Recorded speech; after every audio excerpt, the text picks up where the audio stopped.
Hello, everybody. It's good to have you all here. We'll just give everybody a minute or so to settle in as more participants join us.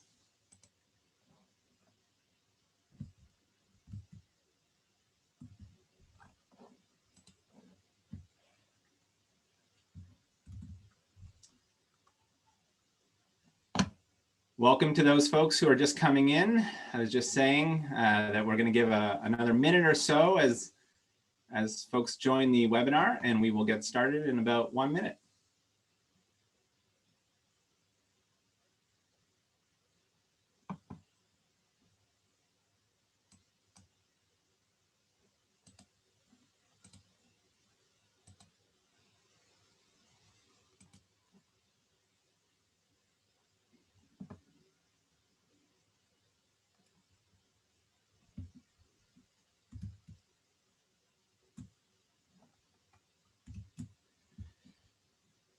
Okay, well, why don't we get started? I see folks are still coming in, but hopefully in the next minute or two, everybody will have arrived.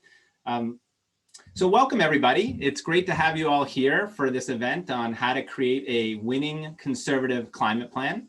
I'm Michael Bernstein. I'm the Executive Director of Clean Prosperity, and we're really delighted to have you all here today. We've got well over 200 registered attendees, including MPs, political staffers, conservative members of riding associations, members of the media, and a whole range of other people. So we're delighted to have you all here with us. Let me tell you how we're going to spend the next 90 minutes. Over the next 5 minutes or so, I'm going to give some opening remarks. And after that, we're going to have a one-on-one conversation between conservative strategist Ken Boessenkool and former BC Premier Christy Clark.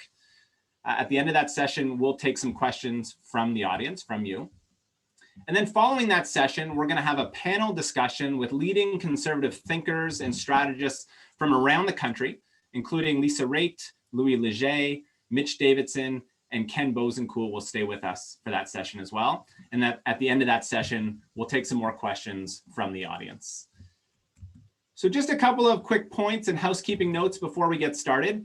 The first is that we're going to focus today primarily on climate policy, although I do want to be clear that, of course, there's a range of environmental issues and concerns that the party will need to deal with to have a comprehensive environmental plan. And the second is that we're going to focus primarily on federal policy, although we will touch on provincial politics and the interaction between them. And clearly the provinces have a really critical role to play when it comes to environmental policy. And then a couple of just true housekeeping notes. This webinar is being recorded, and we're going to make a copy of the event available on our website and our social media platforms. So it's a good reminder to follow us on Twitter and sign up for our newsletter if you want to get access to that video. You'll also see that we've turned off your videos and your microphones because we have a large number of attendees. But we definitely want to encourage folks to ask questions. So you can do that using the Q&A panel at the bottom of your screen.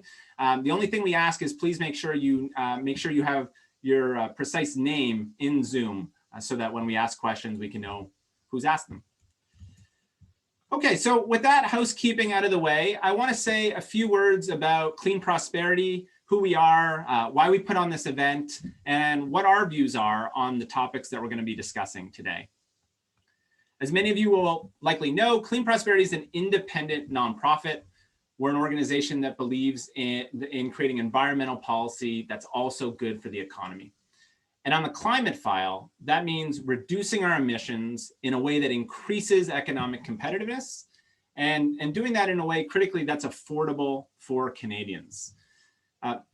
We tend to take a small c conservative approach to climate policy, believing in market-based approaches that focus on the private sector and see a more limited role for government. And we're putting on this event because we believe that the Conservative Party can take a similar approach, a small c conservative approach to addressing climate change, and do it in a way that can be an engine for economic growth too. I'll say that we're very encouraged to hear some of the commitments that Erin O'Toole and the party have made on the climate file already. I think committing, for example, to or expressing support for a net zero emissions target by 2050 was a really promising sign. And for us, if we're going to hit net zero emissions, our advice to the party is to focus on broadly three policy pillars. The first is carbon pricing, and that does not mean the federal carbon tax, but carbon pricing as a mechanism. And I'll come back to that in a couple minutes. The second is investing in a carbon management strategy, by which I mean all of the businesses and technologies that focus on carbon capture, carbon utilization, carbon sequestration, negative emissions technologies. We think there's a major opportunity in that area. And the third is more targeted government policies to address areas of the economy where carbon pricing isn't as well suited. So think about investing in building retrofits, regulating fugitive methane emissions, investing in agricultural R&D, for example. So those are our three pillars. Let's just say a couple more words about carbon pricing, because clearly that's the most hotly contested part of the policy agenda. And I want to be very clear that we have heard Aaron O'Toole when he says he intends to repeal the federal carbon tax. So our advice for the party is that if they're going to repeal the federal carbon tax, they ought to consider replacing it with a conservative version of carbon pricing. And a conservative version that addresses some of the concerns that conservatives have articulated against the current federal policy. So take farmers, for example. Conservatives have talked about some of the increasing costs that farmers face from a rising carbon tax. So it would be entirely appropriate in a conservative carbon price to either partially or fully exempt farmers from the policy. Another good example would be rural residents. Rural residents often face higher costs than urban residents because they have more limited access to public transit. They have to drive further for essential goods. So a conservative carbon price could compensate or in some way further support rural residents. And a third area I would mention for a conservative carbon price would be the idea of cutting income taxes. This is a classic conservative approach, tax consumption rather than income. It would be good for the economy. And we see in our polling, it would be supported by conservative voters. So that's our recommendations, a three-pronged approach with carbon pricing as part of it. And the reason we're so focused, or that I'm spending some time talking about carbon pricing, is that carbon pricing actually is the lowest cost policy. I fully respect and understand the sentiment that we don't want to have Canadians paying any more than they need to, and we have to have respect for taxpayers. But the reality is that any other policy, any alternative that is to carbon pricing, actually will cost taxpayers more. And carbon pricing is one of the few policies that can generate revenue that can be returned to Canadian households to compensate them for the costs that they face. The second reason is that carbon pricing is increasingly becoming a signal of climate credibility. We do polling all around the country with a respected conservative pollster, Andrew Enns at Leger. And what we see there is that a majority of respondents tell us that a carbon tax should be a priority part of a credible climate plan. And that's true in the Ontario 905, and it's true in conservative ridings in Western Canada too. And you can see more details on that polling if you want on our website. So that's our perspective, but obviously we fully appreciate and fully respect the fact that the Conservative Party is going to have to come up with a policy that works for its members, for its prospective voters. And that's really the goal of today, is to try to generate a variety of ideas from some respected conservative thought leaders on what they think the party should do as it pertains to climate policy. So without further ado, let me get the next part of the program going. We're going to transition now into a conversation between Ken Boessenkool and former Premier Christy Clark. So let me just bring Ken onto the screen now. And as I do that, I will introduce him. I'm sure many of you know Ken, but he is a longtime successful conservative strategist. He's played senior strategic and policy roles in 4 national election campaigns for the Conservative Party under the leadership of Prime Minister Stephen Harper. He's been a chief of staff to Premier Christy Clark, who we'll hear from in a minute. He's been a senior policy advisor to 3 national conservative leaders, to 2 Alberta finance ministers, and to an Ontario progressive conservative leader. He's also a well-known academic. He's now a professor at McGill, and he was previously a founding partner at Cooltop and Guy Public Affairs. Ken is also the chair of the Clean Prosperity Public Affairs Advisory Group, but to be clear, that's a voluntary role, and he doesn't receive any compensation for that role. So with that said, over to you, Ken. Thanks, Michael, and thanks for all the great work that Clean Prosperity has done over the last number of years. It's my pleasure and privilege now to introduce my very good friend, Premier Christy Clark. I'm going to just say 3 things about Christy as opposed to reading the official bio. The first one is that, in my estimation, Christy Clark has probably been the most fiscally conservative premier that Canada has had in the last 15 years, or maybe even 20 years. And just my most important proof point is that I defy you to find any premier that left her successor a surplus as opposed to a deficit. And that's what Christy did. She left her successor a surplus as opposed to a deficit. Now, she should have been her own successor in that election, but that's another issue. But Christy Clark's record as a fiscal conservative is most impressive. Second, I just want to note that Christy Clark was education minister some years ago. And as an education minister, Christy Clark was one of the strongest supporters of parental choice and of independent schools and of more choice for parents in education. And that is another very big reason why I'm a huge fan of Christy Clark. And the third thing I would say is Christy has a wonderful son named Hamish and is a wonderful mother to her son. And I love Hamish, and Christy has been great. She's a great fun friend. She's a senior advisor at Bennett Jones. She's with me at Max Bell School of Public Policy, and she does a bunch of other charitable and corporate stuff. So with that, Premier, thank you so much for coming on and doing this with us today. Let me just jump into the first question. As Premier and as any leader in Canada these days, you had to balance economic growth and climate action. And obviously the federal Conservatives know that they need to have a credible climate policy, but Conservatives are generally known in Canada as better economic managers. So my question is, how did you balance that climate responsibility with the economic responsibility as Premier? Well, by the way, nice to see you again, Ken. And Michael, thank you for having me, and everybody for joining us. I'm delighted to be here because I think that, the whole climate debate is something that is almost, we're almost too far behind it now. I think, BC started under Gordon Campbell a carbon tax in 2008. We were the first place in North America to do so. And I think we're the only, for a long time, we were the only jurisdiction in North America to have clear and transparent carbon pricing.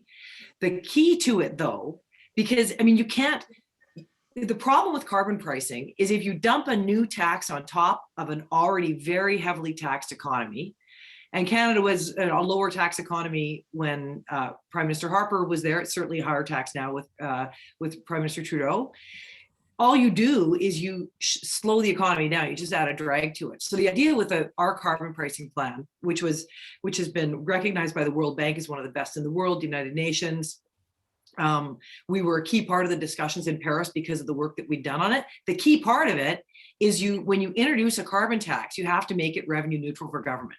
So the new tax that comes from carbon is not just going into government's pockets so that it can be recycled through the economy in the most inefficient way possible so that government can grow. You put the carbon tax in, and then every single penny comes out, equivalent penny comes out in taxes. So what we're saying to people is, look, we're going to make it more expensive for you in some areas of the economy. We're going to make it a lot cheaper for you in other areas. We were to tax things that we don't want, like pollution, but we're going to have fewer taxes on things that we do want, like more income, more economic opportunity, and and what we saw in BC after the carbon tax came in. When I was the premier, we had the fastest growing economy in the country and the best job growth in the country with the only carbon tax in Canada. You stole my second question because I actually had a quote. I had a quote from you, Premier, that said we tax what we don't want, which is pollution, and then we try to remove taxes on things we do want, like economic growth. And I think that echoes some of the things Michael said at the outset, and that was the approach of British Columbia. But the question then, I think, which follows from that is, how does the carbon tax, BC's climate policy, both the carbon tax and other measures in the climate plan, along with the tax cuts that came along, how did that impact BC's competitiveness? Because a lot of people say a carbon tax will affect Canada's competitiveness. So just how do you think the climate policies in BC, the carbon tax and the tax cuts, put BC at a competitive disadvantage? If you just talk about that for a moment or two. Well, okay, so off the top, the answer is yes and no. So the no is because if you're, what we did is we took the carbon tax revenue, and then when we were cutting other taxes on the other side, we focused on areas where we thought it was going to have the most economic impact, because we know a lower tax economy, lower personal income taxes means people have more money in their pocket, they go and they spend, and you spur consumer spending, and then you grow the consumer economy. And same with business, small business and corporate taxes, focusing on energy intensive trade exposed industries. So you can, their tax burden lightens. They have a choice about how much and how they're going to incur carbon taxes, but you have no choices about how you're going to incur personal income taxes and business income taxes. Government just takes that away from you. And so really, I would argue that a revenue neutral carbon tax is probably the most conservative tax you can have, because it's a tax over which people who are spending money and businesses who are spending money have some choice about whether or not they're going to incur it. The part that makes us a little bit uncompetitive around carbon tax is that you get something called carbon leakage, which is, pretty easy to move your business across the border to Alberta or to Washington State, where you don't have to pay a carbon tax. But if we assume that in Canada and the United States, everybody's moving to a carbon tax and it'll all be equal, we'll all be more competitive. Ultimately, I think, but as long as you're the only one, it's a bit of a tough row to hoe, especially when you're the third biggest economy in the country, right? Right. So when BC cut the taxes, did they cut only personal income taxes, or did they also cut business taxes and small business taxes when they brought in the carbon tax? We cut a range of all those taxes, and over time, the tax, it would be every budget. It would be there's a lag, because you don't know how much revenue you're going to get, right? So you get the revenue and then you make the tax policy for the following budget. And we legislated that it had to be equivalent amount. So then you can choose where you want to cut taxes. Now, from political perspective, there's a lot of benefit in cutting personal income taxes, but from an economic perspective, you cannot leave the economic engines out of the picture. So we wanted to make sure that our mining, our forest industry, we wanted to make sure that our agriculture industry, all of our big businesses, and then all of our small businesses, because we're the most dependent on small business of any province in Canada, saw some real benefit from that, because we know that they can grow if they have more money, because they can invest that in capital and hiring new employees. I think that's a really important point, is that every budget that Gordon Campbell and you brought in after the carbon tax was there, you actually counted the dollars that the carbon tax brought in.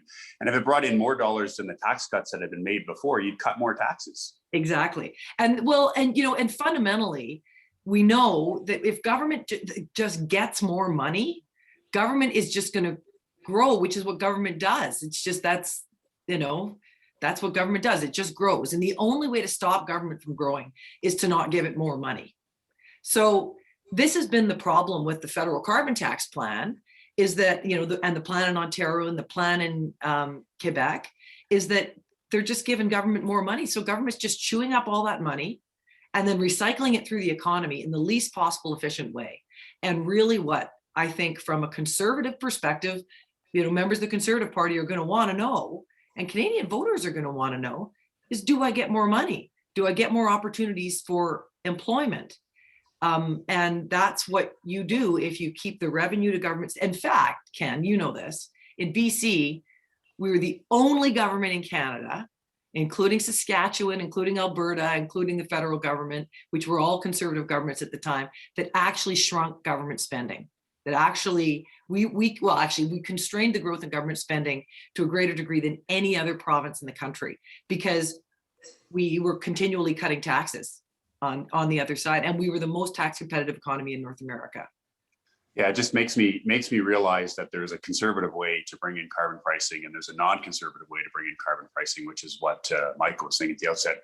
Let me ask a little bit of a tougher question, and I remember you and I having these discussions back when I was part of your government, which is there are a number of very conservative places in British Columbia. There's like mini Alberta, some people say, but there's some very conservative places in British Columbia in the interior. And you would think that those people would not be very happy with the fact you had a carbon tax based on all the hoopla we're hearing in the rest of the country.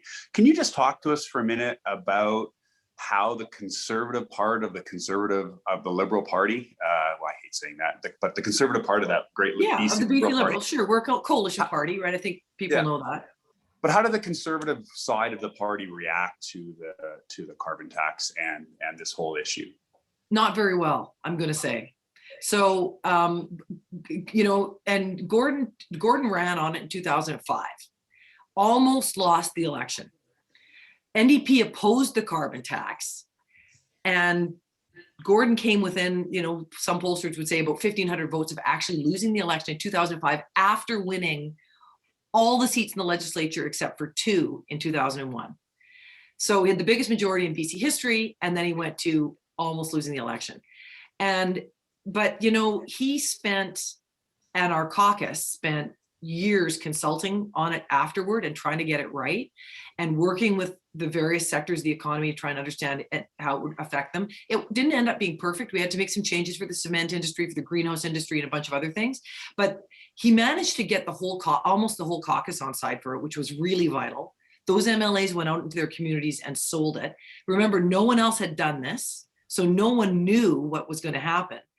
But, you know, but then when we ran on it after, you know, in 2013 and 2017, when I was running, and when I was running for leader in 2011, people had largely accepted it by then because they'd seen it in practice and understood that it actually meant a more competitive economy. And they saw their taxes going down overall, not going up overall. And one of the things I think that Michael and I might disagree on is this idea of exemptions. I don't think you should make huge exemptions when you bring in a carbon tax because everybody's got their hand out wanting an exemption and everybody's got a good argument for it. I think what you do instead is you can give some other tax benefits to rural people who live in rural communities because it's going, especially cold communities and places that are experiencing different kinds of weather. You got to have a big truck to get around in Prince George, that kind of stuff. There's some rural homeowners and rural benefits that you can build in other parts of the tax code. But one of the things that was hugely successful is that our carbon tax is one of the broadest across the economy in the world. It covers about 80% of all the carbon producing goods in the province, carbon producing fuels. But it's also quite low compared to world standards. And that's actually what makes it work. Very few exemptions, very broad tax, fairly low rate. Yeah, broad-based, low rate, pretty conservative way to talk about taxes in but general. But Ken, I think you could look at the political environment now in Canada, 12 years later, and all the experience around the world. I just think there's a lot greater appetite for, or at least a lot less anger about the potential for a carbon tax amongst Canadians because we've proven it can work. Now, the problem is there's a lot of jurisdictions that have done a terrible job of it. British Columbia, they're not doing a great job of it. They're taking the money and just dumping it back into government so they can grow government. And we're not seeing any tax cuts. But there is a long example from 2008 to 2017 in British Columbia where it worked really extraordinarily well and was an example for the world. Well, you opened the door for me to ask this question, so I'm going to ask it. You said it's becoming more acceptable in Canada. What's your advice to leader Erin O'Toole of the Conservative Party as he looks forward to an election in the next 6, 12, or 18, 24 months on this issue?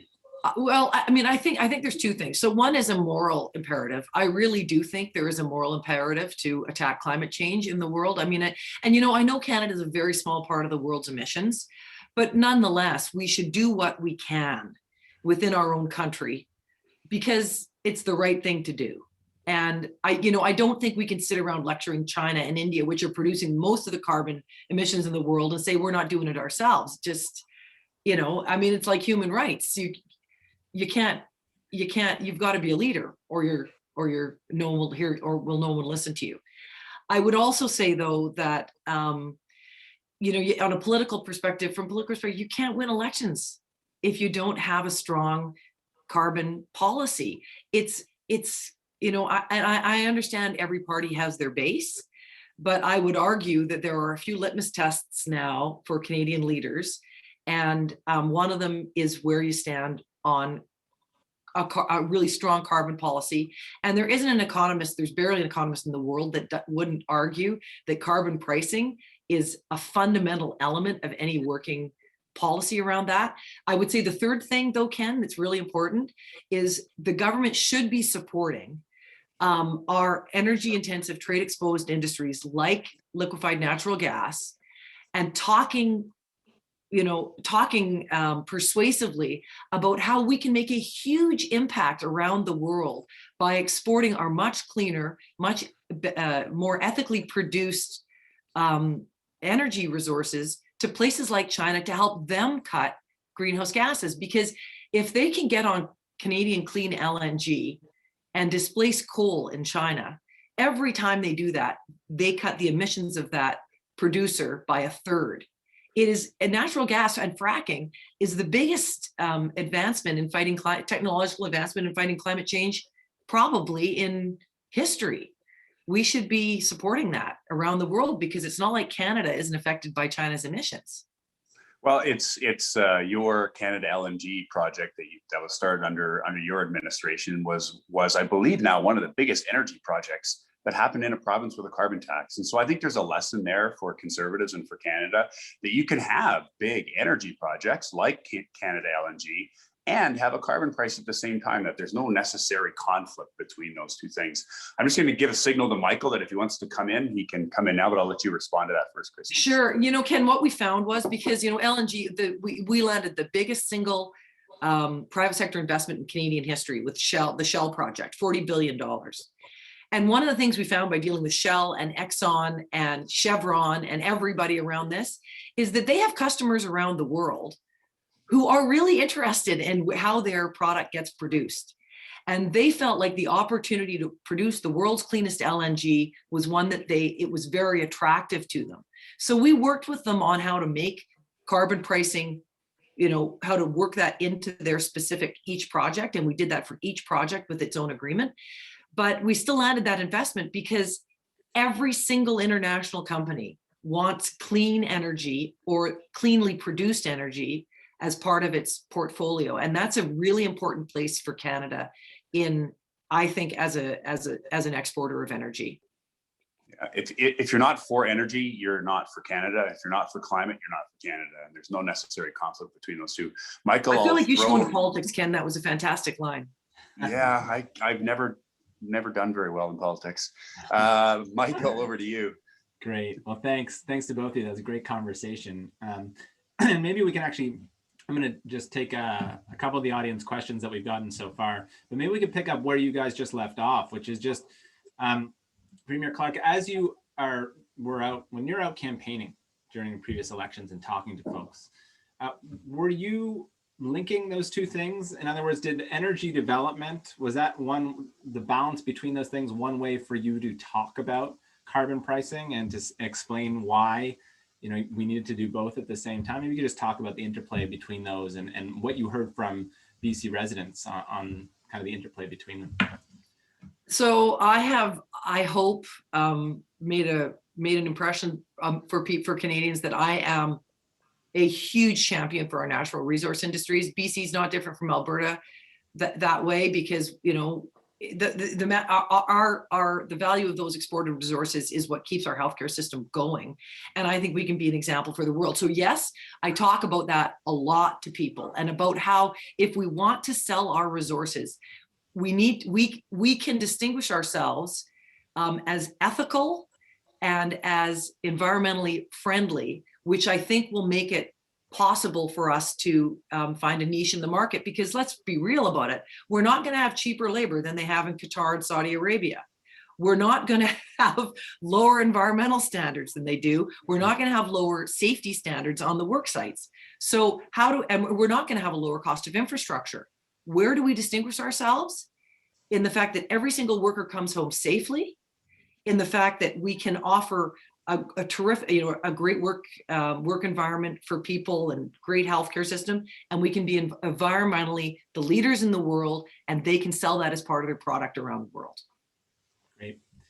So touching on one other thing that you and Ken also talked about a bit, one of the things we are hearing from a few folks in the Q&A, but also here just generally, is this concern that while the original version of the BC carbon tax was revenue neutral and every dollar was used to cut other taxes, as you alluded to, a subsequent government came in and changed that. So I hear that as one of the concerns, is that sure, the Conservative Party today might propose that, but once they get into government, things could change, or there may be another, a government that follows them that will seek to change that. So do you have any thoughts on that? Is there anything that the party could do, or that you tried to do even, to protect against kind of government creep on those resources? We moved legislation that required government every year to balance the books based on, okay, we're raising carbon, this is the carbon tax revenue that we've got, and this is how much we're going to cut taxes. That was a legislated priority for us. So it was actually the law. Now, you can't, my only advice for stopping future governments from changing a law like that is don't elect an NDP government. I feel like, there's really nothing else you can do about that. Look at all of the changes around taxes that Prime Minister Harper's government made. Well, we elected a new government in Canada and taxes are going up. That's the reality of a democracy. But I do think it's really important for governments to talk about the risk of tax increases for people. I don't know, though, that governments can get elected and talk about just tax decreases anymore. I think you also have to talk about a realistic plan for making sure our environment is protected in Canada as a leader in climate change. Great. Can I just jump in on that, Michael? Please. Conservatives should never let the fact that a future government will do the wrong thing to stop us from doing the right thing. Yeah, well said. Okay, so then just to shift gears a little bit, I wanted to ask you, based on a question I've seen in the panel, about federal-provincial relations here on the climate file. And you were part of the Pan-Canadian framework, right, when the federal Liberal government first came in. And I'm guessing you have some views on how the federal and provincial kind of interplay can best work in order to make the most progress we can on both environment and economic considerations. Yeah, so I thought that the federal government's Pan-Canadian climate change plan was a joke. I think it is a joke. I think that, what they did is they sort of pretended that everybody was signed on, and really the only province that was BC, which was really already signed on, because Quebec and Ontario had these sort of goofy plans where they were just in Quebec, they're just sending money down to California, as to buy carbon offsets, pretty much.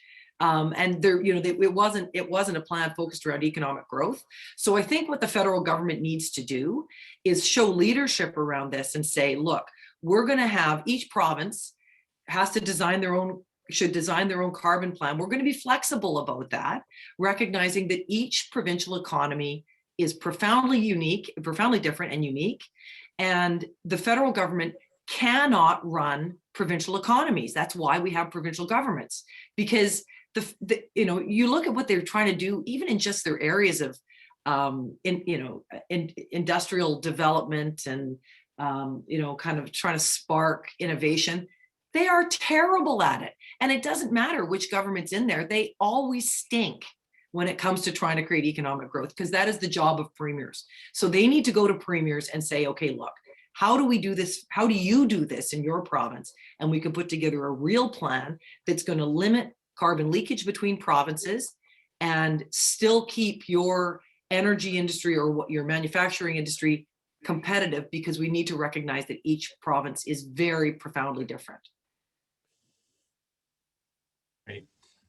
Okay, so shifting gears a little bit, let's talk about the impact of the US here, because obviously we have a fairly recent new administration in the US where President Biden has made pretty strong commitments and pledges to climate action.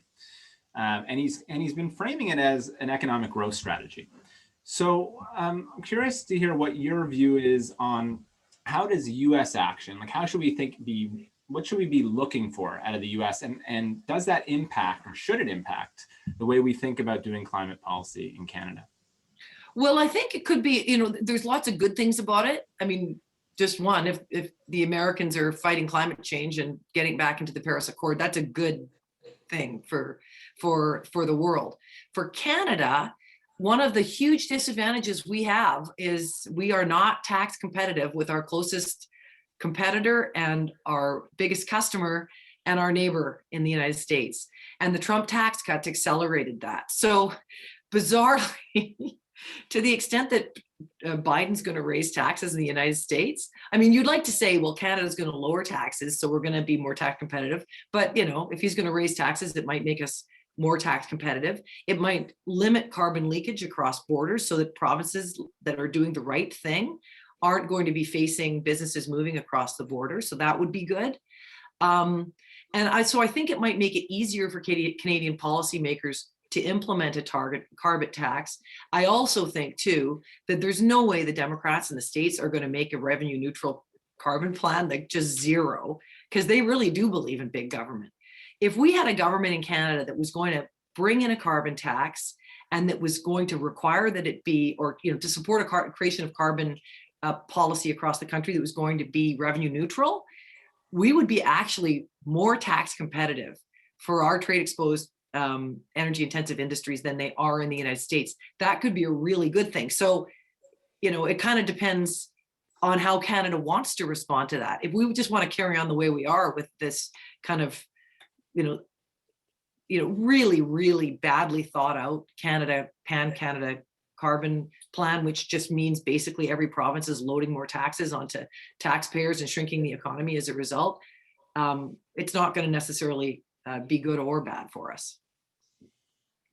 Okay, great. I'm seeing some questions coming in from the attendees here on something you referenced earlier, which is the role of China and India and other global polluters relative to Canada. And folks, some folks, a range of views we're seeing here, but some folks suggesting, this is kind of a wealth transfer scheme to China and India, or we shouldn't really be acting because we're not a major polluter. I know you referenced it earlier, but I just wanted to come back to it for a minute and get you to react to that and offer your perspective there. Well, I mean, it's like in this, it's like human rights in this way. We don't say, well, gee, who cares about our record on human rights because there's hardly any people who live in Canada.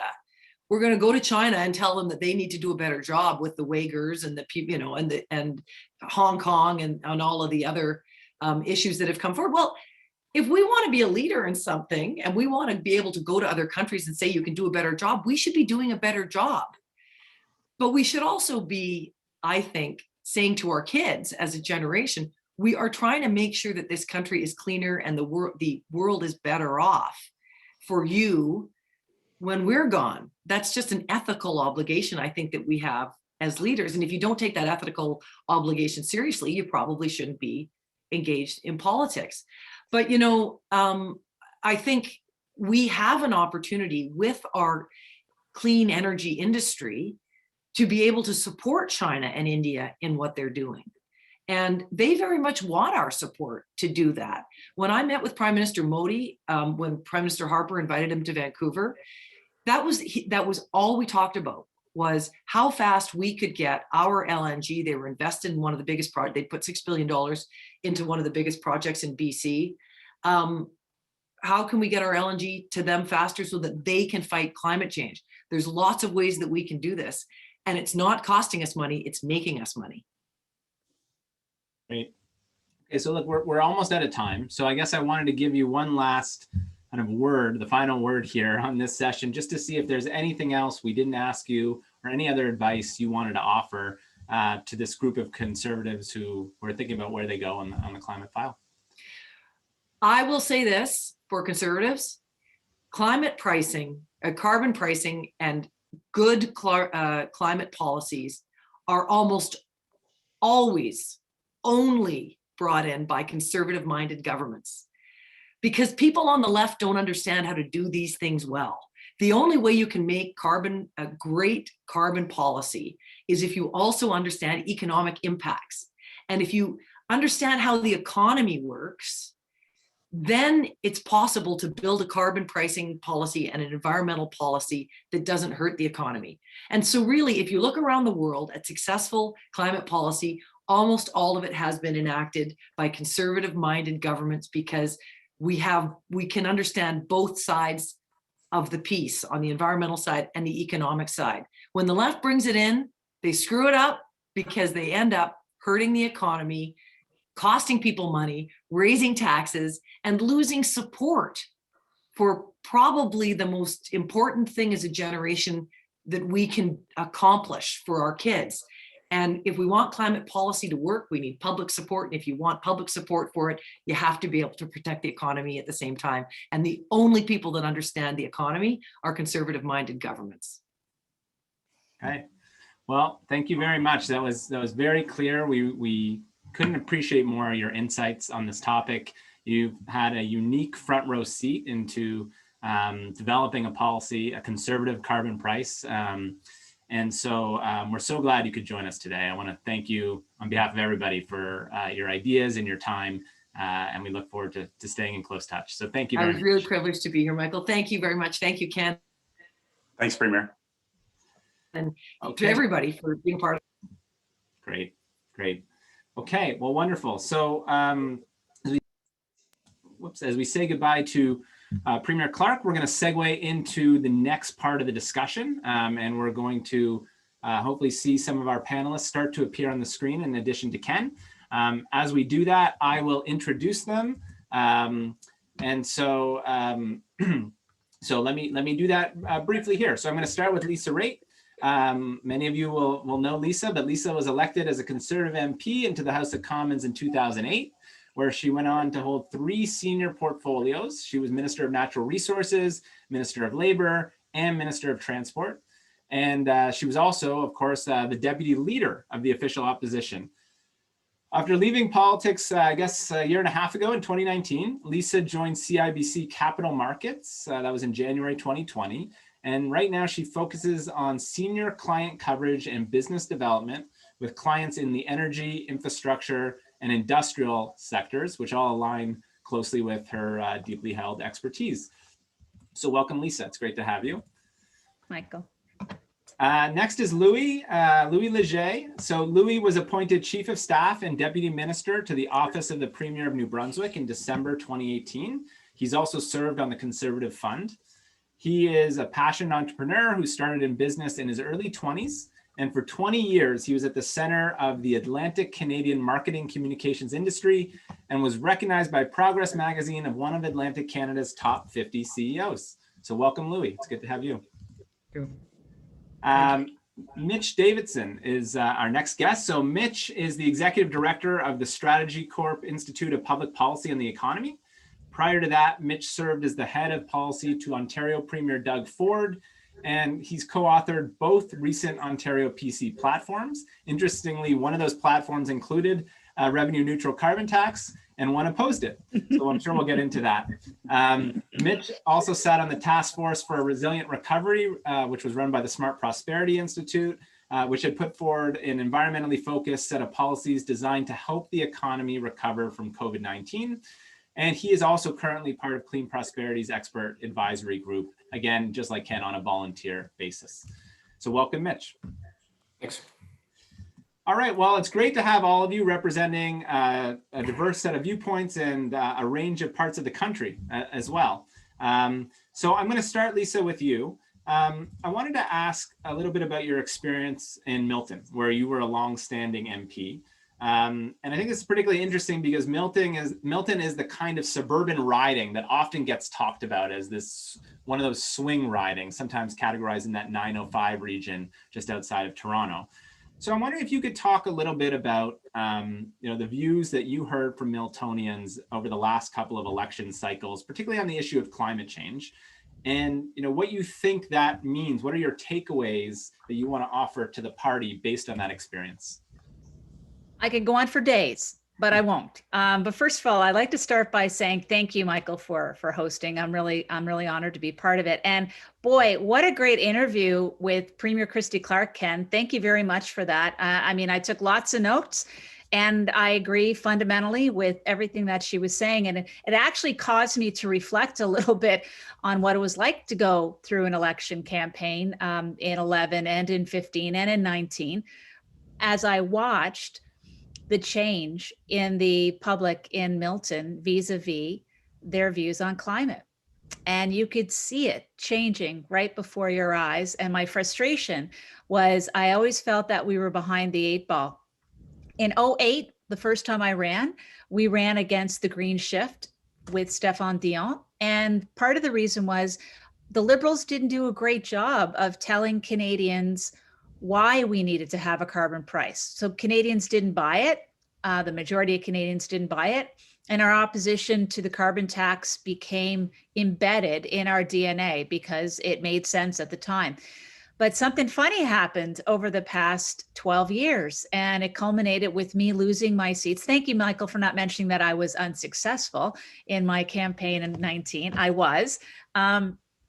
And I've had a lot of time to reflect on what happened. There's a number of different forces, but the reality is that the club that I had in 15, not so much 15, but the club that I had in 08 and 11 of the carbon tax is going to come in and it's going to make your life more expensive was kind of taken away from me in 2019 for the very reason is that the carbon tax was being implemented and Ontarians didn't feel like the carpet had been pulled out from underneath them. So they're kind of looking at you like, we're waiting for the worst case scenario to happen, but I don't really feel it, Lisa. And I feel kind of good that I'm helping with the climate because I have morally accepted that I need to do something about climate change in this world. So what did I have left to talk about on the doorsteps on climate?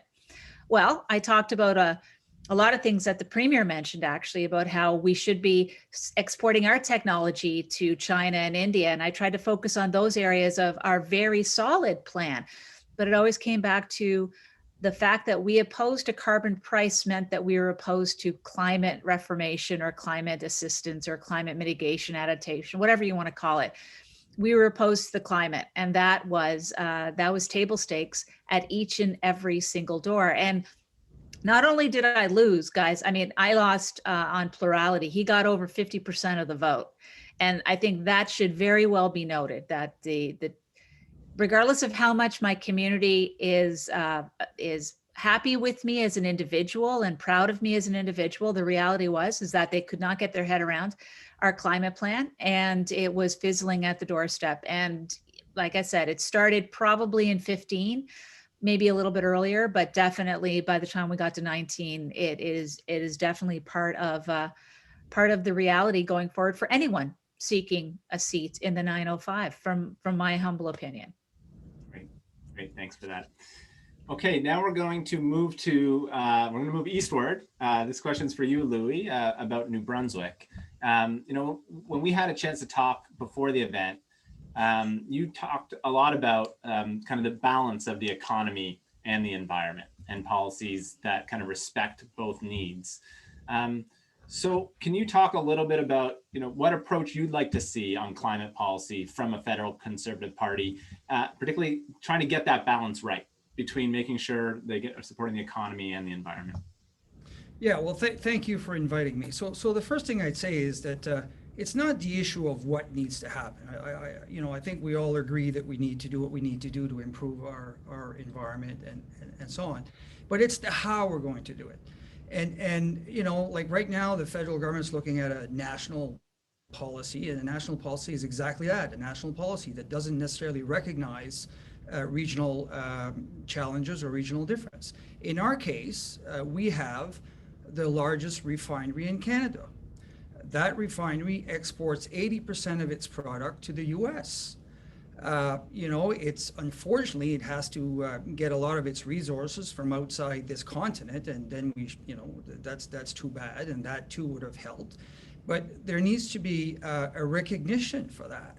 For us, it's 50% of our exports. And that refinery alone represents 20% of all refined petroleum products the U.S. imports, the entire country. So it's an incredible asset that we have as a country. And I'd say, should we have policy in place that if there's a last refinery standing, that it should be one that's well run, that's clean, and that contributes to the economy overall and contributes to improving the planet's environment? Absolutely. Is there a recognition for that now? No, because the Liberals have this very national condescending attitude towards region and toward provinces because they know best. And I would hope that we have a policy that recognizes the differences and recognizes those things. Like, our forestry industry, like we happen to have one of the best forestry management practices and forestry of anywhere in the world. We plant trees galore. Like we've spent $500 million planting trees, and we only cut, by the way, 2% annually of the trees that are there. And we also need trees. We need those trees as lungs to absorb the carbons. So should there be a clearer recognition of that? Absolutely, there should be. Our concern, I'll finish with this briefly, is that carbon tax we had to deal with. Okay. Then we have the output-based system that's coming forward for large emitters, and then for electricity, and that's going to be significant. Then we're going to have coal phase out in 2030. So for us, it means that we have to shut down a power plant 10 years before its economic life is over. So that means stranded asset replacement costs. That's 1.2 whatever billion dollars it's going to be. Then we have clean fuel standards. So for us, we see it as an asteroid that's coming, that's going to hit our economy between the eyes. And it's like there's no recognition for that. So are we concerned about it? Absolutely we are. And should there be a very different approach in how we see this? Absolutely. And I hope that, that our new government, when it gets in place, will recognize how important regional differences are. There's a saying that says that there's nothing as unequal as treating every province equally, because we're not all making the same contribution, and we're not all, doing the same thing. And people would be surprised that we're probably as dependent on the oil and gas sector as Alberta, in relative size to our economy. So yeah, we're concerned. And so when we had our discussion, that's what I transmitted to you. Great. Okay, Mitch, I'm going to turn to you next. You had a piece pretty recently in Policy Options where you provided some advice specifically to Erin O'Toole. So I thought I'd ask you to briefly highlight some of the key points that you had made in that article. Yeah, so first off, again, thanks for the invitation.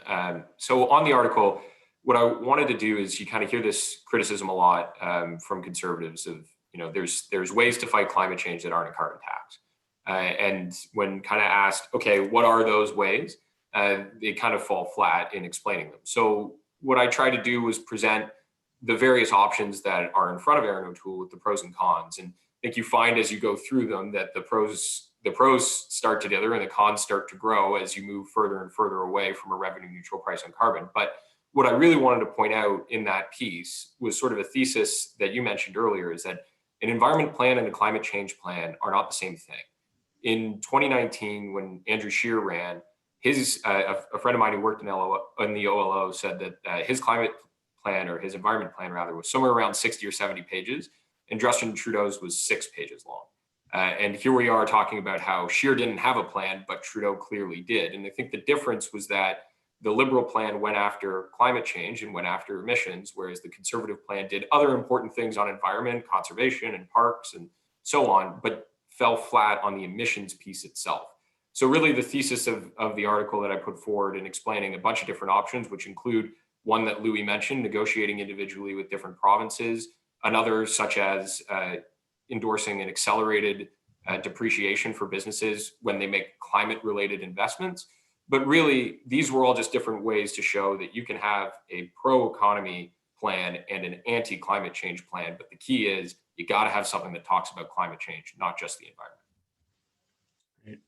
Okay, Ken, now I'm coming to you last, both because you've already had a chance to speak, but also because I wanted to ask you this question after I'd heard from some of the other panelists.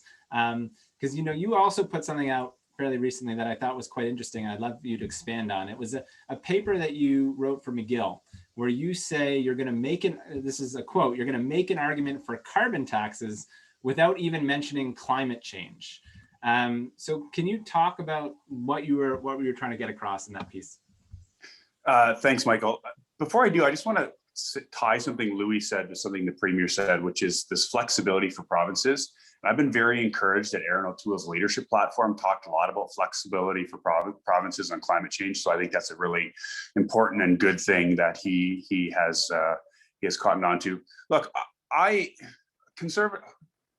a carbon tax that's revenue neutral, that cuts other taxes, is a conservative approach to climate change. But even if you take climate change off the table and you say, let's tax carbon more and let's tax incomes less, that's a conservative approach. It's a conservative approach in at least a couple ways. Number one, as the Premier said so succinctly, as she often does, we're taxing something more that we don't want, pollution and carbon, and we're taxing something less that we do want, incomes, whether that's corporate income, business income, small business income, or personal income. And the ability that we have to tax something that we want, incomes, less, by taxing something we don't want, carbon, more, is an amazing opportunity, and it's a conservative opportunity. The other big thing that I like about a carbon tax is every other tax that we have in Canada, every single tax, whether it's a tax on consumption, a tax on personal income, or a tax on carbon, or sorry, a tax on corporate income, all of those things, consumption grows, personal incomes grow, corporate income grows. And so what happens is if you tax those things and you keep the tax rates the same, government grows. Government grows because those things are growing. But it's different with carbon, because the purpose of taxing carbon is to get less carbon. And if we tax carbon, we put government on a starvation diet. And I think taxing carbon more and taxing these other things less will make our governments grow less quickly. And as a conservative, that makes me very interested in a carbon tax, quite aside from any argument about whether it's good for climate. And so I think those two are the two principal and key arguments why a carbon tax makes sense, even if climate change was a hoax perpetrated by the Chinese, as I say in the conclusion of this piece. Now, I don't believe that, of course, but even if it was, a carbon tax that raised carbon taxes and lowered other taxes is a conservative tax policy, period. Great. Okay, so we're hearing pretty clearly that there seems to actually be, interestingly, support among a number of folks for the carbon tax. As we go on in the questions, I'll definitely ask you try to maybe play the devil's advocate a little bit, because I see some questions from the audience that are good that we'll get to shortly. But let me maybe ask each one of you one more question before we do go to audience questions. And feel free in your comments if you want to expand on other elements of a climate policy that you think ought to be there. But Lisa, let me come back to you. In your role right now at CIBC, you're clearly talking to a lot of business leaders in Canada, and I assume around the globe.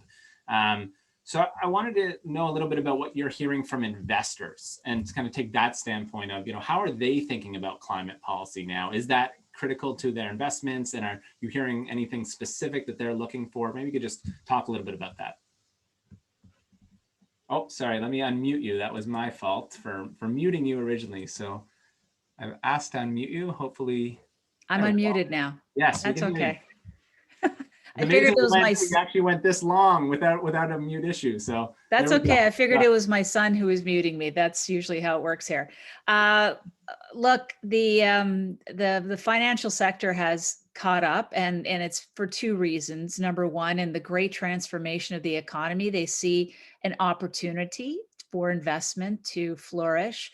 And the second is there's pressure from investors to make sure that when you're thinking about your bottom line, that you're including something such as climate related issues. And you'll see the big banks here in Canada and around the world have all stood up their own financial sustainability programs, their own advisory.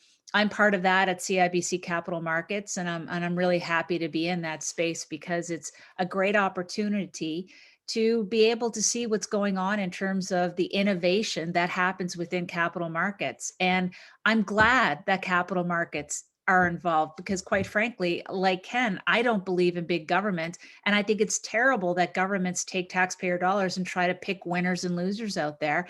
I would much prefer to see this happen through investment within capital markets where technology comes out, people make their decision whether or not this is something that they want to invest in, and they move forward.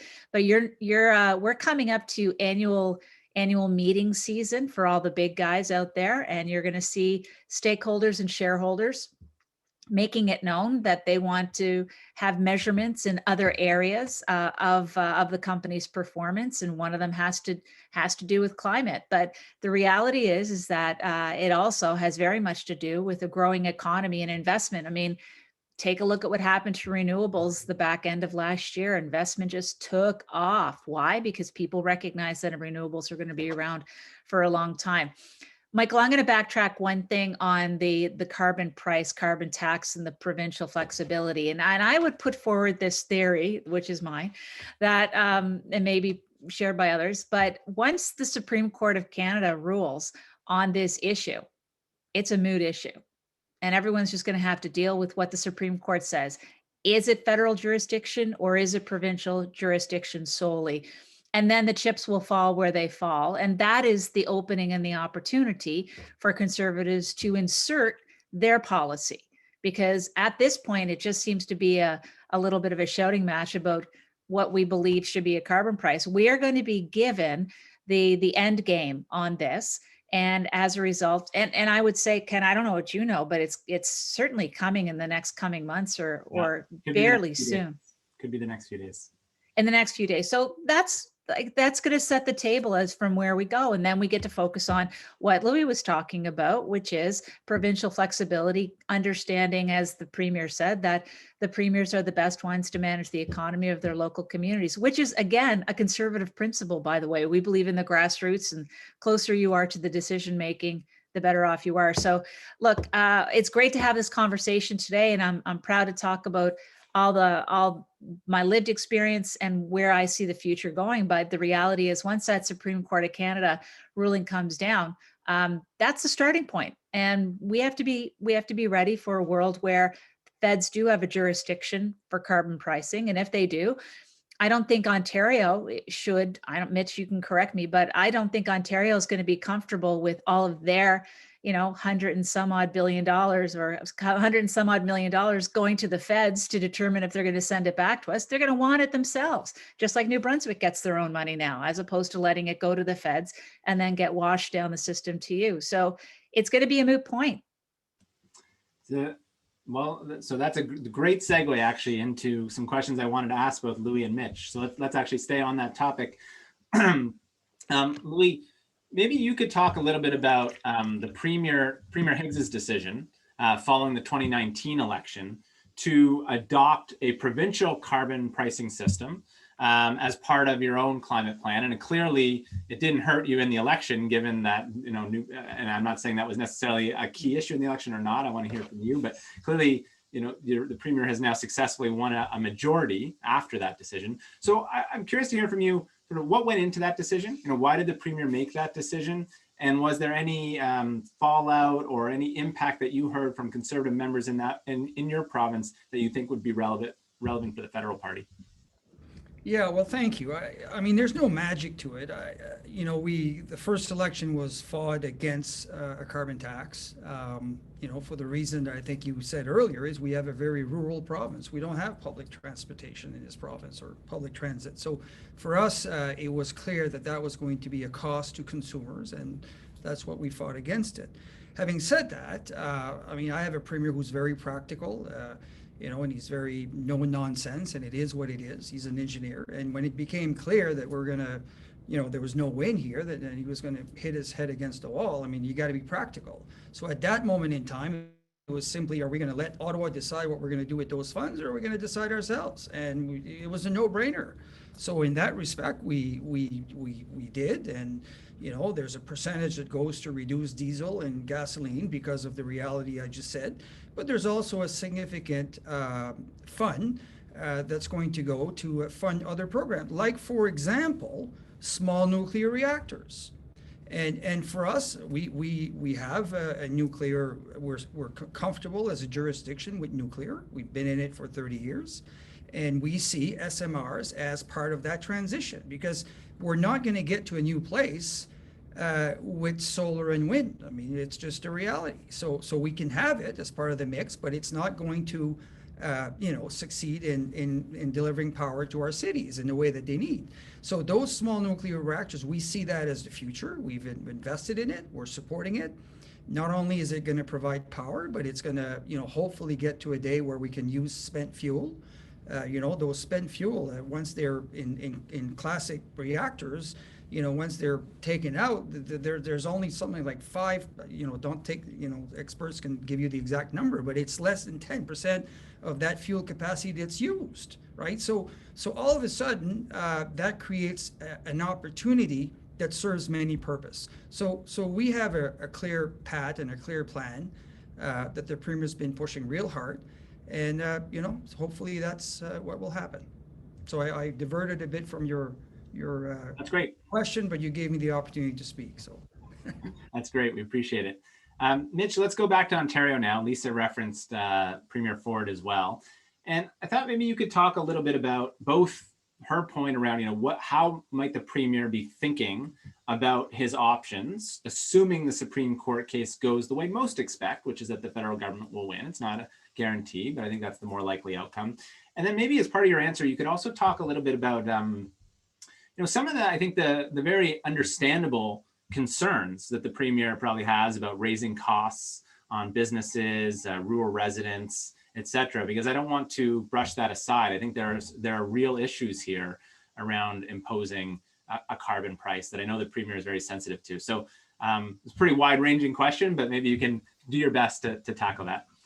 Yeah, so the first thing I'd say is it's important to remember that Ontario has an output-based system that has been approved by the federal government for heavy emitters, right?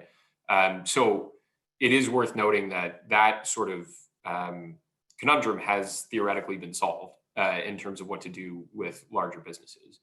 But what I would say on the title of this webinar, right, it wasn't called endorsing the Liberal climate plan, and it was creating a conservative climate plan and a winning climate plan. And the reality of that is there are some tweaks that need to be made, even if the federal government gets the jurisdictional ruling that it's looking for. And so one of those is what Louis said about redistribution from different parts of the province or different parts of the country to urban centers. And I think the Premier would be wise if the Premier of Ontario is going to consider putting in his own revenue neutral carbon tax in order to get access to that roughly $5 billion a year by next year. A good part of that should go towards the real gripe that people have about being in areas where they don't have access to public transit and they have to drive to work or to school or whatever it may be. So that's the first thing that I think the Premier should be thinking about if he's considering his options in taking the funds to the provincial coffers and redistributing is about that rural distribution. The second is, I also think we need to be a bit honest about using the carbon tax as the tool. One of the things that I think really drives Conservatives up the wall is when they hear from a prospective Liberal government that the price will be X, and then they get elected and all of a sudden the price increases massively, or we're just going to have a carbon tax, but then all of a sudden here's 3 or 4 new environmental policies that add regulatory burdens or financial burdens. If we're going to go with a revenue neutral carbon tax and we're going to rely on it as a market force, then let's actually rely on it, right? Other additional policies that come on place or that are added and sort of piled on, the fuel standards and other things, those need to be really carefully evaluated before they're ever implemented, because we've clearly staked our ground that the carbon tax is the most efficient way to do it. So then why would a government also come up with other non-efficient ways to do it? So I think that's one thing that if you're a Conservative policymaker and you're going to go down this road, you have to be clear in your thought that this is the road you're taking. That path isn't going to change fundamentally once you find yourself in office. Okay, Ken, you are the one person here sitting in Alberta. And so I don't know if you want to provide us any thoughts on since we're on this kind of topic of how the provinces will react, do you want to give us any input or any thoughts around how you think Premier Kenney ought to be thinking about this issue? I will in just a sec, but I first want to say that I'm putting the finishing touches on a piece that looks at exactly who pays carbon tax and who gets the rebates from the Liberal government. And I've got that down to like a neighborhood, rural, suburban level. And then I did a really fun thing is I overlaid some polling data on that. And it will not surprise you to know that that if you're a conservative voter in Canada, the probability of being better off under Justin Trudeau is way lower than if you're not a conservative voter.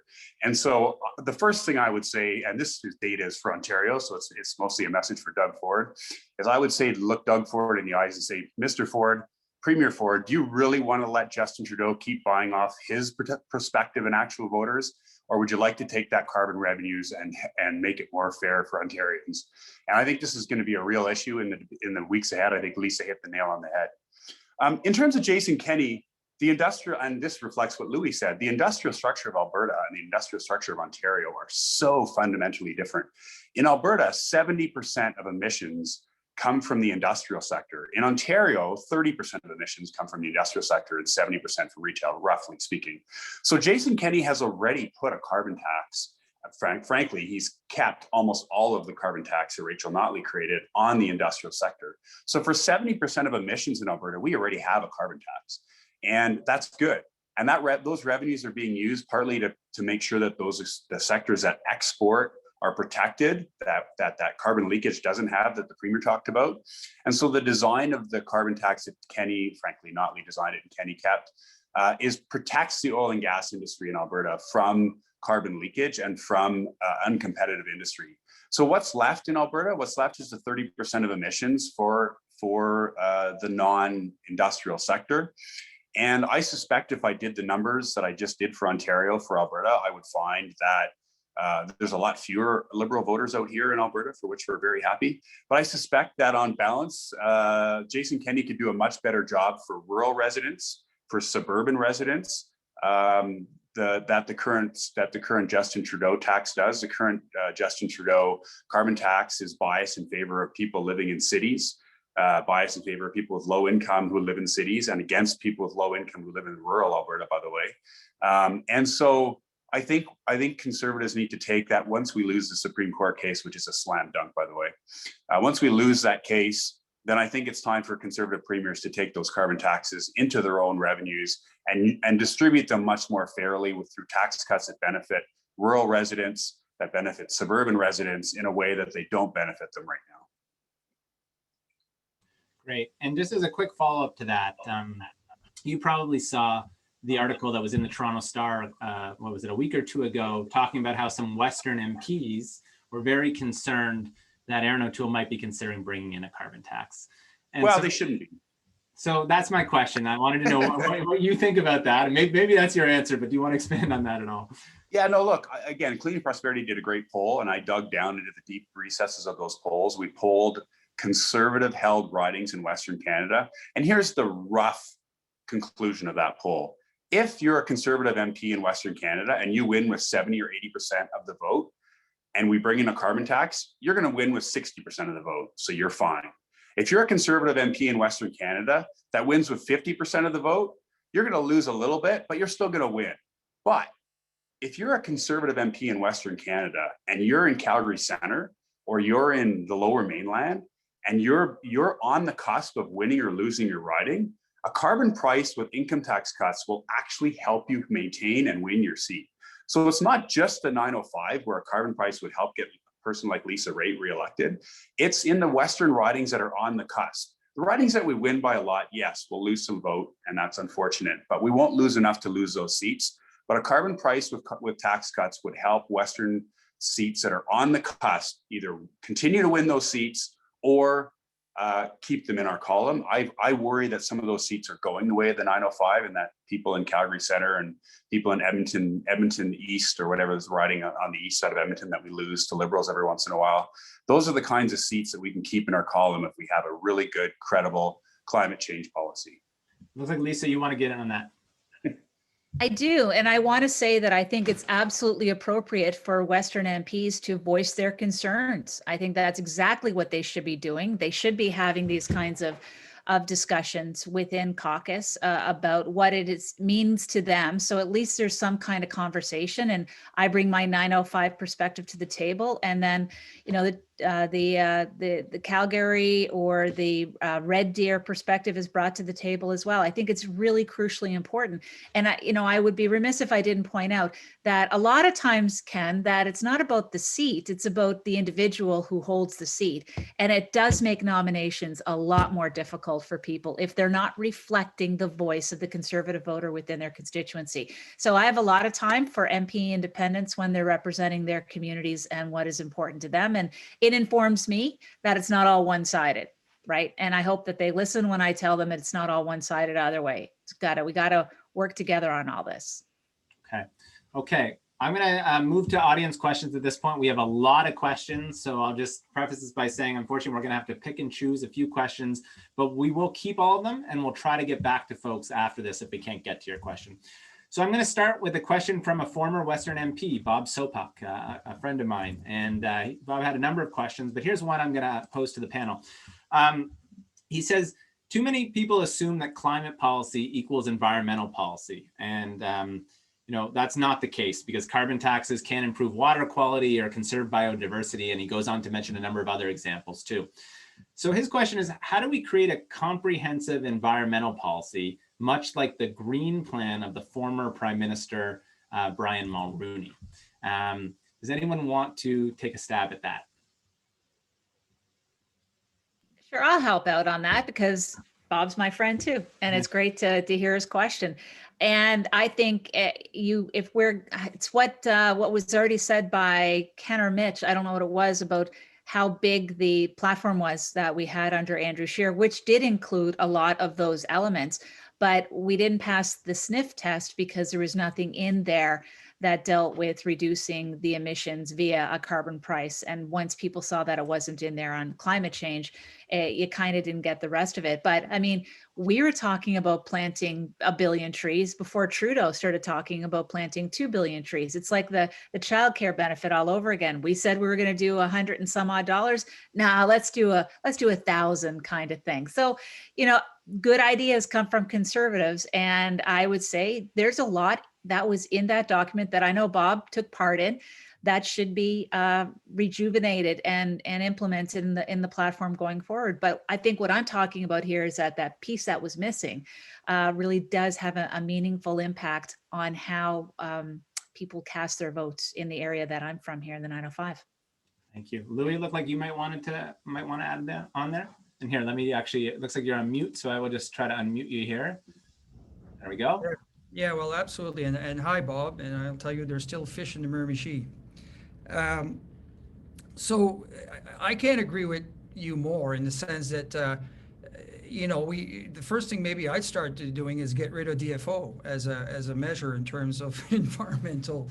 So like I talked earlier about trees, like we've made a decision earlier last year, actually, to double the amount of conservation land in New Brunswick. So that is environment, but actually it also helps the climate, as I said earlier, in terms of capturing carbon and so on.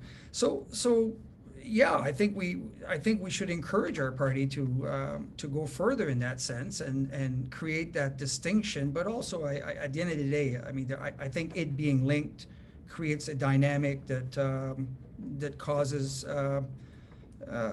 momentum to actually do things that maybe we wouldn't do. So from that respect, I think it's a good thing. Great. Okay, thanks. Okay, let's keep going. So there's a question from Peter Van Duersen. I hope I've pronounced the name correctly. The question is whether the CPC is prepared to aggressively support nuclear power as a source of clean energy.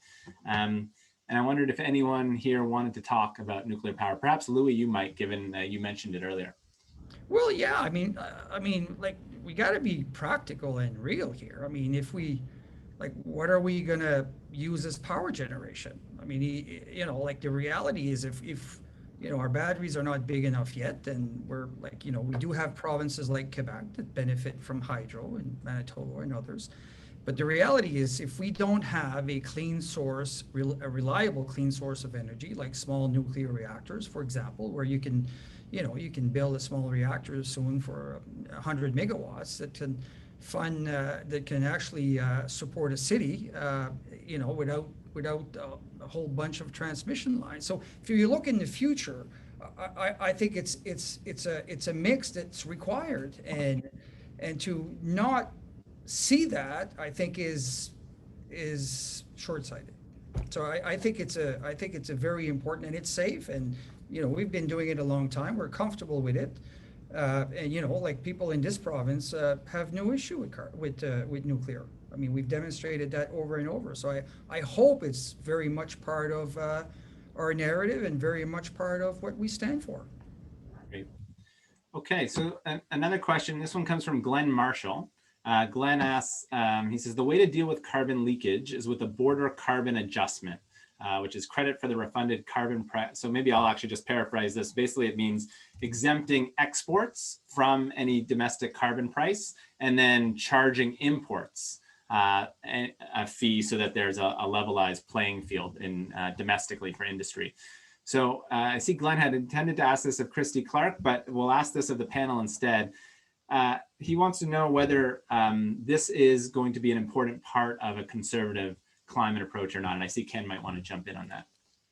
Yeah, I think it's absolutely critical that we protect our trade exposed sectors. And there are a number of technical ways that we can do that. And we probably have a 4-hour panel with some technical experts here.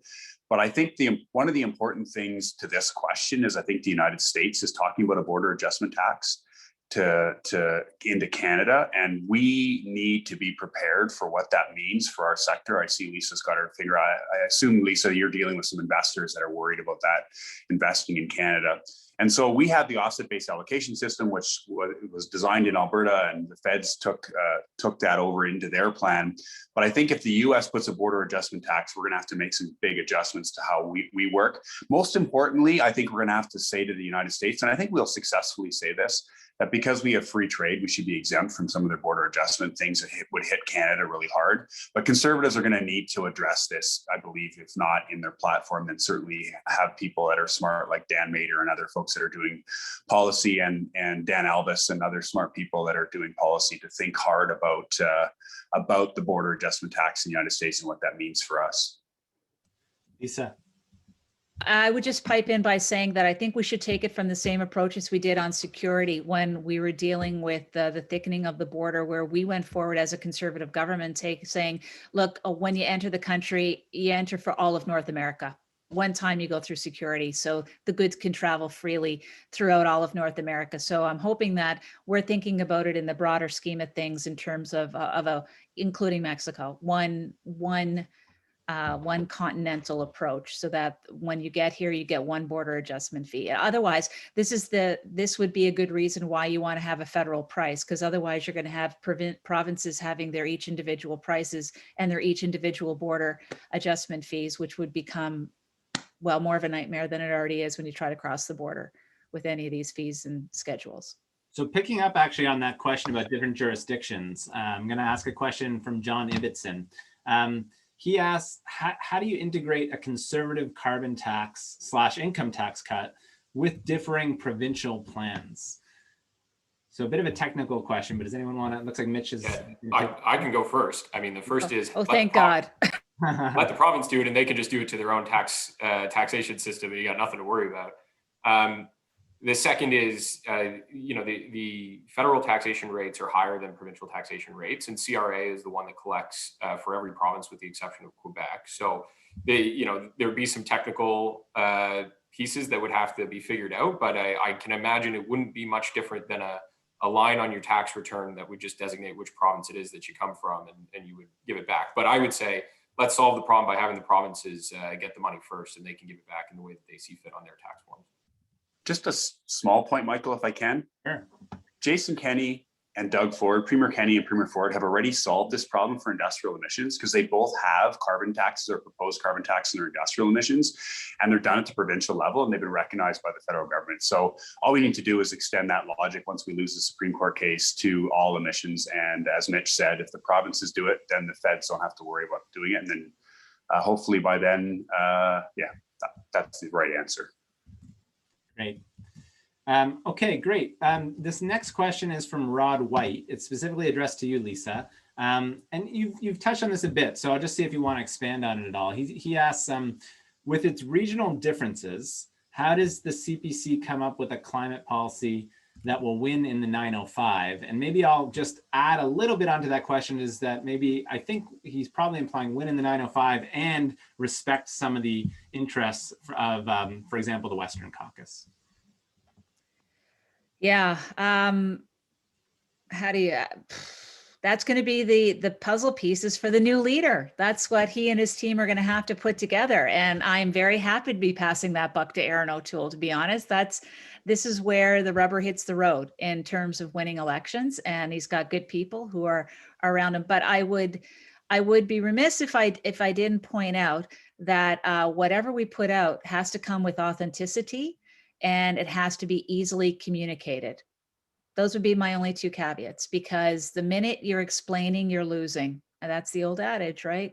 Mm-hmm. And you can't be explaining. And as beautiful as a 60-page document is that I love to point to, you really just need those. Go back to the basics of our 06 and 08 election, 5 points, 3 points, whatever it is, and have the ability to have all the candidates be very clear on where they stand, and something that makes sense. I'm really struck by the fact that, Premier Clark talks about how her view of the pan-Canadian plan from the Trudeau government is less than ideal. She had harsher words, but I'm in private sector now, I can't say that.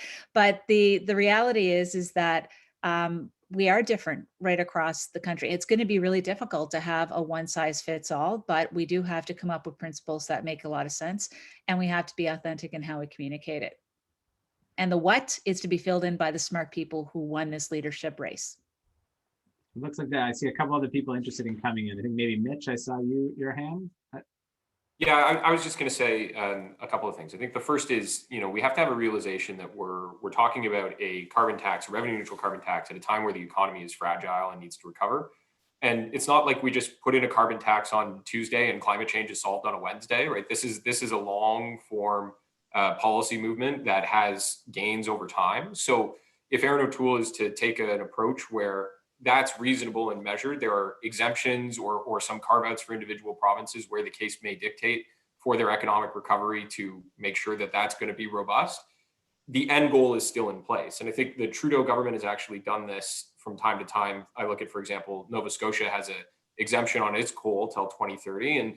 And there are some practical realities that we're going to have to deal with, right? Ontario has nuclear power. It's already closed its coal plants. So you can treat them a little bit differently on energy than you can in other places. So having an understanding that you're still moving the goalposts or you're still moving towards the end goal is really the important thing. And doing that in a way that the economies can recover properly. So to Lisa's point, I do think there's still a lot of questions to be answered, but there should be some allowance for some flexibility so long as the end goal is still maintained. Okay, great. Ken, you wanted to jump in? And yeah, we only have probably about a minute left, but please go ahead. Very quickly, there are two things Canada can do for climate change. One is have a credible climate change policy domestically, and the other is to make sure that the world benefits from our liquid natural gas and other clean energy as much as possible. And a Conservative Party needs to stand for both, and that will unite people in the 905 with people in the West. It's actually not that complicated. Great, that actually was brief. Very nice.